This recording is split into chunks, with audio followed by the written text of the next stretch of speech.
चाणक्य अपनी नीति शास्त्र के लिए जाने जाते थे। दूर दूर तक विदेशों में लोग उनकी नीतियों का लोहा मानते थे।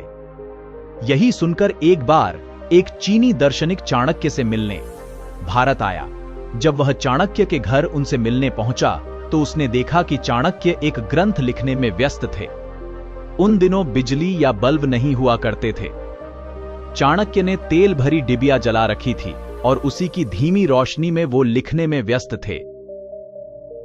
चाणक्य ने जैसे ही आगंतुक को देखा, उन्होंने जल्दी से अपना कार्य समाप्त किया और जो डिबिया अभी जल रही थी उसे बंद कर दी और एक नई डिबिया जला दी।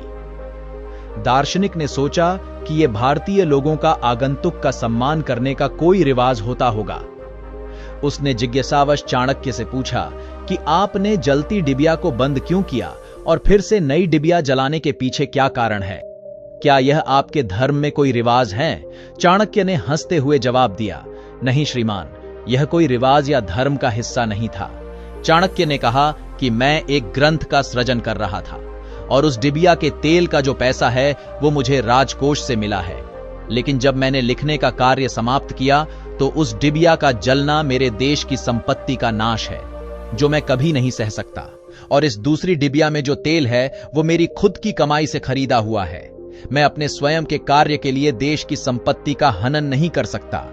इतना सुनकर चीनी दार्शनिक चाणक्य के आगे नतमस्तक हो गया कि धन्य है ये देश, भारत, जहां इतनी महान सोच वाले व्यक्ति रहते हैं।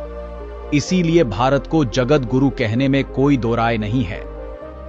अगर कोई इंसान चाणक्य के बताए हुए मार्ग पर चले तो उसे दुनियाओं की कोई भी परेशानी सफल होने से नहीं रोक सकती।